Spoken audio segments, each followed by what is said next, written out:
What is going on, everybody? Welcome back to the channel. After Sound here, bringing you Splinterlands content every single day. We also stream right here on this channel every Tuesday, Thursday, and Sunday morning, so come by and say hello. All right, guys, I wanted to take a look at the ROI. I know, it's investing terms, but I want to take a look at what the actual ROI of playing is right now, just because, again, this is not a financial channel. This is not financial advice. I'm not telling you to go and buy these cards. But I am curious to know, for somebody deciding to enter the game today, what would it look like from an overall rewards perspective? Because so much has changed in the last year, even in the last 6 months. We had the ranked rewards change, then we had soulbound reward cards, and now we have this massive dip in the market, the lowest card prices we've actually ever seen for Chaos Legion at this moment in time.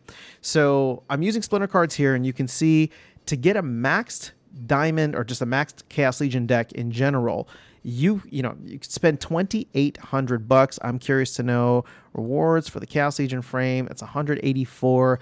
I'm actually going to make this very simple because I want to compare where my experience is at right now and try to figure out like how much it's like what can this deck, how far can this deck get you?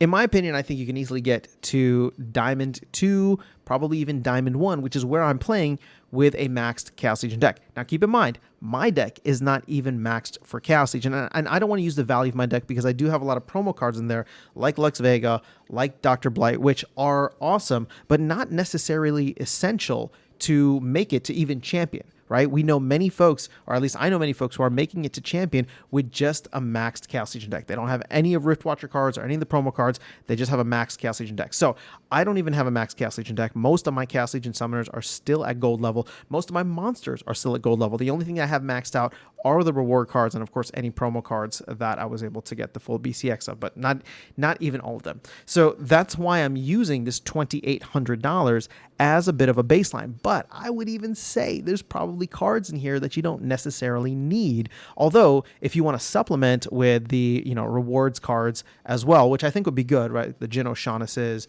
Heartclaws of the world, I think those would be fantastic to include in a deck. So we're going to keep it at 2,800 just to keep it nice and clean. And again, these are just rough numbers to get an idea of what the return on investment would be if you were to buy into the game right now. So once again, this is not a financial channel. This is not financial advice, but I'm going to go over to Splex and take a quick look at the overall. Okay, so we have season 112. That's the one we're currently in. Let me actually scroll down here. I'm looking at the season summaries in their rewards tool. And what I'm going to do is just look at the estimated value of the last couple of seasons and take the total, take the total value, I guess, that you'd be getting out of it, and get the average value out of the last 4 seasons. Now, one thing that will be difficult to calculate, but again, this is all just rough numbers anyway, is what the value of SPS was, even a month ago or 2 months ago, where it was above 2 cents, right? Maybe even at 3 cents when we had the Ruse promo card towards the end of, I think was it the end of March? Yeah, it might have been. Or no, sorry, that must have been February. So we can see here, and I'll bring out my calculator, and we'll see 19.73, and let's go down. Ooh, this is a good season for me. Plus 31.16, and then we'll do 2 more. Why not? So plus 26.27. Oh, nope, that's not what it is. Plus 26.27. And we'll go here.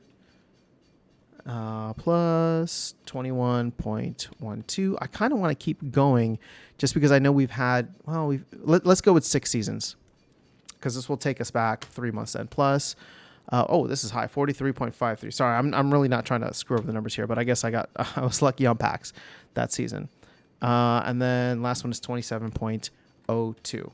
So now we have 6 seasons. I'm going to go ahead and divide this by 6, and you can see that we make roughly $28 per season. Again, I have the no potions thing, not to include potions up there. So with that, we're not counting the value of potions. It's really just the amount of SPS and the overall packs that I get, which vary widely between season to season. So 28 per $28 per season. Each season lasts roughly 15 days. Again, just rough numbers here. So we make $1.87 per day in overall rewards from ranked play, from reward chests, as well as packs. And packs are really where some of the big money can be. Like, for example, in this season, this last season, I only got 2 packs, but you saw the last season was 8 packs.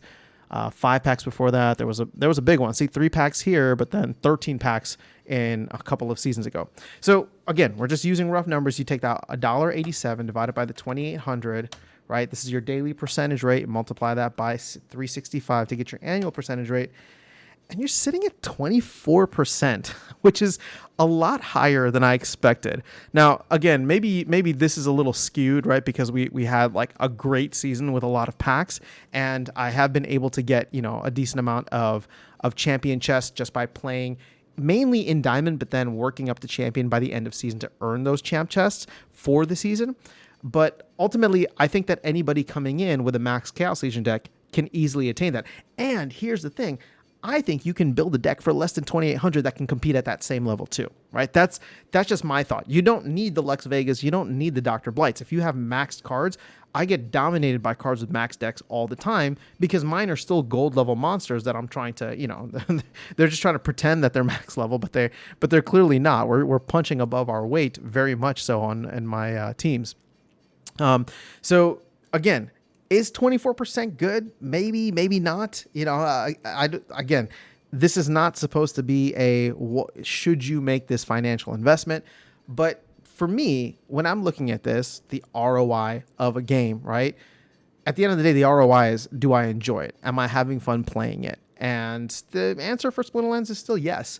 So it's kind of cool to see that from what I've calculated, which are real numbers based on my deck, you can get 20+%. I mean, even if it was half of this, even if we got super conservative and all of a sudden it was like 10% in terms of overall rewards, it becomes a very interesting thought process, again, from an investment standpoint of, well, if I'm going to spend money on games anyway, why not spend it on a game where I can have some kind of return on investment over time? Now, if you don't enjoy this game as much as you enjoy something like a Fortnite or whatever, name your favorite Web 2 game is, I'm not saying you should come in here and just spend it because you think you're going to make a ton of money.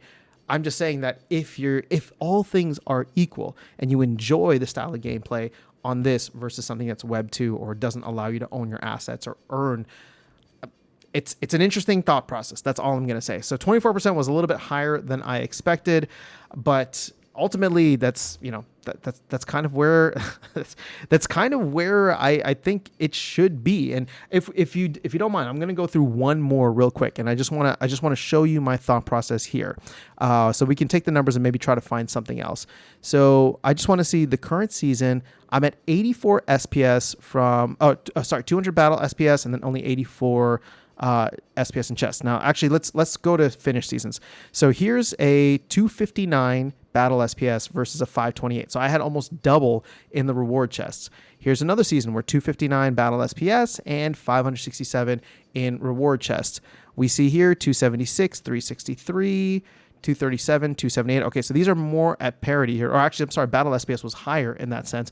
Battle SPS here is higher as well. 351 versus 185. So it really just depends on if you get one of those big chests. So what I'd like to do, just to make the numbers a little bit easier, if we look at how much SPS I'm earning per battle, and I'm going to go over to my account now, and let's actually check this out.